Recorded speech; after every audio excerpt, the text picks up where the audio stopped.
Part-time job ko lang kasi itong pagiging lalamove rider ko. Okay. Ganda na itong ano, no? Flowers. Yo, what is up guys? JMT Vlogs here at welcome sa aking YouTube channel. So, anong balita sa inyo at anong balita sa bawat isa. At ngayon ay Sabado. So, kakalabas ko lang ng bahay, no? So, time check, it's already 11:21 AM. So, medyo late na tayo nag-start. Ang kulimlim, and then medyo sumasakit yung ulo ko. Wow. Hindi ko lang alam kung sa puyat lang. Pero ayun, meron na tayong isang booking, no? And then from here sa Manila going to Makati siya. And then regular booking nga pala siya, mga tol. Tignan natin kung makakakuha tayo ng isa pang booking papunta ng Makati. Parang ayoko kasi munang lumayo-layo, mga tol. Kasi no, kita nyo naman medyo makulimlim ang langit. Mainit siya na ano eh, makulimlim.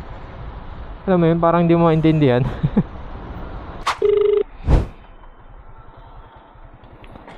Hello po sir, sa Lalamove. Andito na po ako banda sa may ano sir. Ito lang po yan sir. Sige po sir, thank you. Okay, maliit lang po siya, mga tol. Makati lang siya, bandang Ayala. So dito meron na. May po. May. Sino po nag-book? Si wala pong number lang eh, ano lang. Dito kuya. Pero yung drop off si Paolo. Ano na po yung kukuhain? Wait lang, tawagan ko lang po. Hello po. Hello. Good morning. Sa Lalamove po ito, ma'am. Nandito na po ako sa Maysec. Sige lang Apo, ano Baka daw po yung sige po. helmet po yun, helmet. Helmet. Okay. Lagit lang sir Okay po. Thank you. Ito na, Mighty Mart. Oops. Hello po, good morning sa Lalamove. Hello sir, good morning po. Nandito po ako sa may labas ng Mighty Mart po, sir. Ano sir, explain ko lang po. Yung address nito sir, tapat po ng bahay nila. Hindi po yan yung... Hindi po ito mismo. Kumbaga, tapatan lang daw sir. Kasi Okay. yung address nila, hindi po nakikita sa... Okay po. Tawagan ko na lang din po siya after. Sige po. Ito lang yun, sir. Ito lang sir, dadalhin po sa Okay. magnet sticker. Okay. Sige sir. Pero yung payment niya doon na po. Apo, doon na po sa... Okay. Sige sir, thank you Bale yun, mga tol, nakuha na natin yung tatlong booking natin, no, yung mga item. And then meron tayong 12 minutes and 3.8 kilometers dito sa may Santa Ana, Manila. Yung helmet muna ang ihatid natin kasi naka-priority rin naman yun. And then isusunod natin yun sa may Makati Ayala. And then last na yung pinikap natin sa Minimart. So yun, sana hindi umulan, medyo makulimlim pero hindi naman mainit. At hindi rin naman ma-traffic. Continue on Alax and Mabina flyover. At di rin naman ma-traffic, no? So yun mga tol, samahan nyo ako sa biyahe ko na to. And mag-iingat ang bawat isa sa mga rider dyan. Sa bawat rider dyan na Lalamove, Grab, at basta mga rider na ano, Foodpanda, ganyan. Ingat tayo mga tol, peace. Sige. Check ko lang muna kuya. Sige. 40 lang yung shipping. Gcash na lang, okay lang. Sige. Alright mga tol, item drop off na. And then binayaran tayo ni sir dun ng 140 pesos. So ayun naman talaga yung lagay dun sa shipping. So yun, papunta na tayo sa pangalawang booking natin, which is dito lang sa Ayala, Makati. And then meron tayong 20 minutes and 5 kilometers. So mabilis lang. Pero sabi may ano daw, parang may saradong daan daw dito. Bale yun mga tol, may nagtatanong kasi sa comment section, subscriber natin, followers, na kung okay lang ba daw mag full time kay Lalamove. Kasi parang may trabaho siya dati, and then parang gusto niya lumipat kay Lalamove, maging rider na lang din, mag-Lalamove rider na lang. So para sa akin mga tol, kasi ako part-time job ko lang kasi tong pagiging Lalamove rider ko. Di ako full time talaga na araw-araw bumiyahe, 8 hours bumabiyahe, minsan 9 hours pa, dahil nga gustong makarami ng ng booking. Hindi ko kasi siya masasabi na hindi ko, siguro sabihin ko na lang, hindi ko pa nararanasan yung ganong araw-araw bumabiyahe ako ng Lalamove. Wow. Na kung okay. Pero kung sure ka talaga sir na lumipat kay Lalamove na mag full time job, tingin ko okay naman siya. Nakakabuhay naman to kay Lalamove eh. Lalo na't malakas ang Lalamove ngayong bare months, magpapasko. So yun, at kung magpa part time job ka, kung mag full time job ka, siguraduhin mong may lalabag ka rin, or mag-avail ka ng lalabag para lahat ng booking is papasok sa'yo. Kasi kung hindi ka mag-avail ng lalabag, wala kang lalabag, hindi lahat papasok yung booking eh. So kailangan mong mag-avail ng lalabag talaga para hindi filtered yung mga nakukuha mong booking.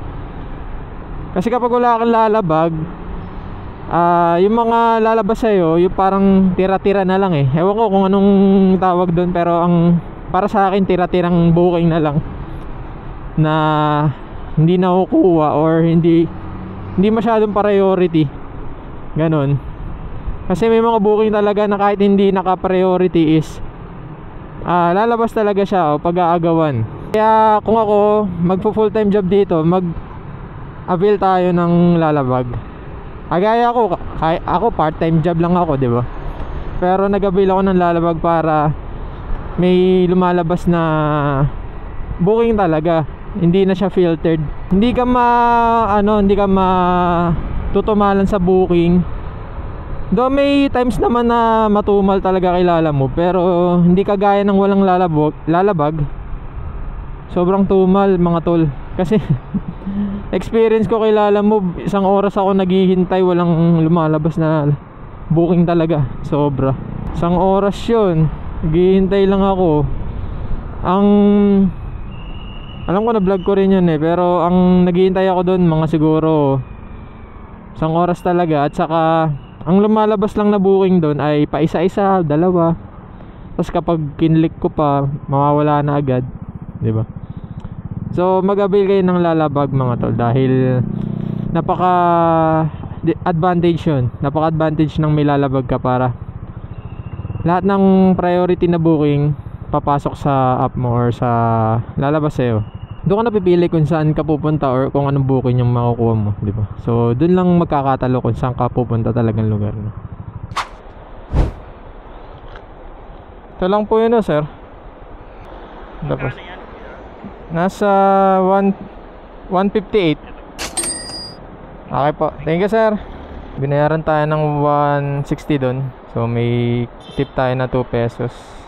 Alright mga tol, bali meron tayong 22 minutes and 5.8 kilometers sa may Pateros. Ang layo ng Makati, no? Pateros na eh. Pero okay lang naman. Tignan natin kung makakakuha tayo ng booking.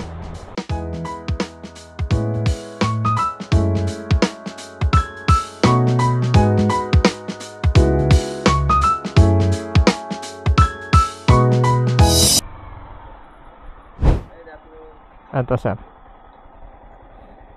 Okay na to sir. Thank you po. Thank you. Apa, thank you. Okay mga tol, binigyan tayo ng 200 dun ah. Wala sir. Nag-ano lang, nagbablog. Wow. Thank you.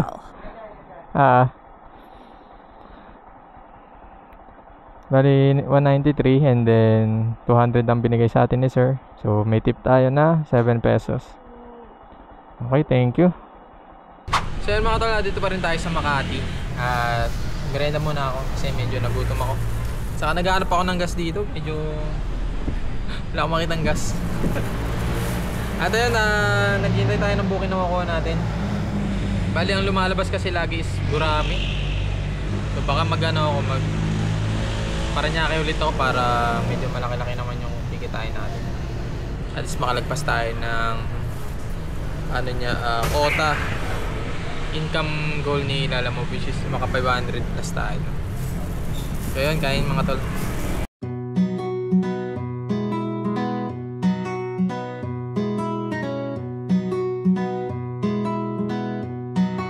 Tapos na tayo mag merienda lang merienda.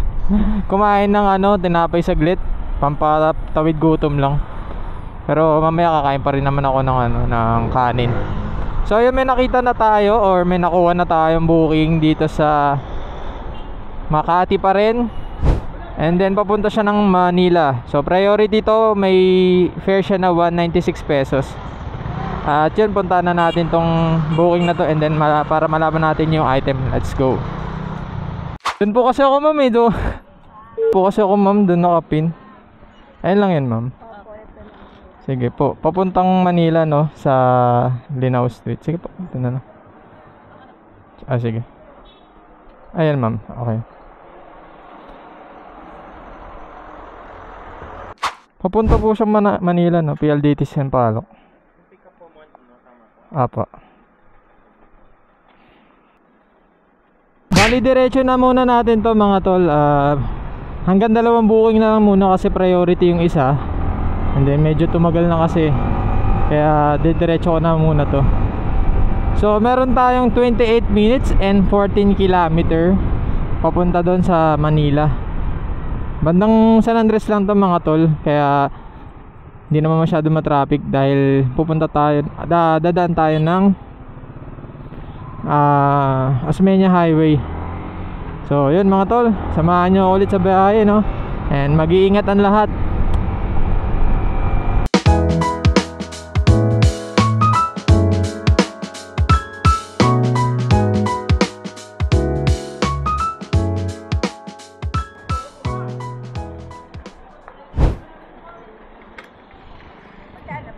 $192 po. Okay na po. Thank you. Ang fare niya is $192. $220. Binigyan tayo ng tip.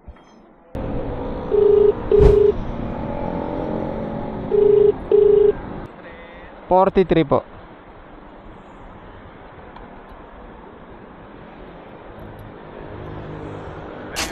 Okay na to, sir. Thank you. Okay. Bali mga tol, kakain muna tayo. Bumili ako ng rice. So yun, rice yung binili natin. Bumili ako ng rice sa Uncle John's.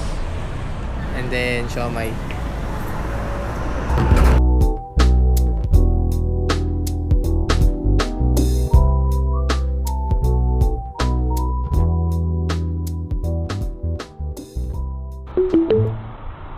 Your destination is on the right.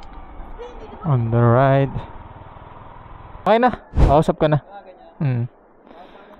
Sige. Sarado kasi dun. Kaya ginawa ko, tumawid na lang ako. Total wala namang dumadaan dyan. Oo. Kasi may nakita ko tumatawid. Sige. Sige. Oo, kasi sabi ko walang daanan pa U-turn doon sa tulay. Kaya sabi ko tawid na lang ako doon sa may lusutan. Sige sir, ate. Doon na yung bayad nito sir? Oo, doon na yung payment niya. Okay. Sige, diretso ko na rin to. Thank you. What? Sige sir. Diretso na natin to mga tol. Hindi ko na muna to sasabayan. Total naka-priority naman. And then flower flower buffet siya. So baka hindi ko alam kasi baka last or kukuha tayo ng pang last booking natin tapos uwi na rin ako. Ayoko kasi magpakapagod muna kasi Hindi na naman tayo makakabiyahe ng Lalamove bukas dahil may lakad or pinapapasok ako sa opisina sa permanent work ko, no. At ayun, baka ngayong araw lang talaga. Pero sa susunod magbabiyahe tayo Sabado, Linggo. Baka gawin ko kapag Linggo long ride. Yun, maglo-long ride tayo. Okay. Cafe na. Ganda na itong no, flowers. Balang araw may mga What? May pagbibigyan din tayo nito mga tol.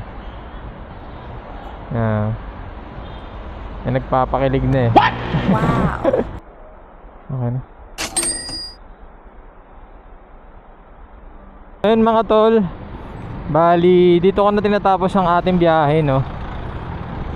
Hindi na ako kumuha ng panibagong booking or booking pa uwi dahil nga medyo mahirap ang booking sa amin o kaya pa along the way sa amin. Kaya ayun, so naka-6 na booking lang tayo. Pero sa 6 na booking na yun, meron tayong income na 776 pesos. Ay sorry, 766 pesos pala. Anong oras na kasi ako nagsimula? Ang alam ko mga 11 ako nag-start yan. And then time check 5:09 na ng hapon. So yun, 6 hours lang ang biyahe natin ngayong araw. Medyo kasi na-late ako lumabas. Na-late na talaga ako nag-start. So yun lang guys, kung umabot ka man dito sa video na to, maraming salamat. Don't forget to like, comment, share, and mag-subscribe pa na rin para sa aking YouTube channel. And i-hit mo na rin ang notification bell para lagi kang updated sa aking videos. So hanggang sa muli mga tol, see you next vlog, and then see you sa daan mga tol. Peace out. Bye bye.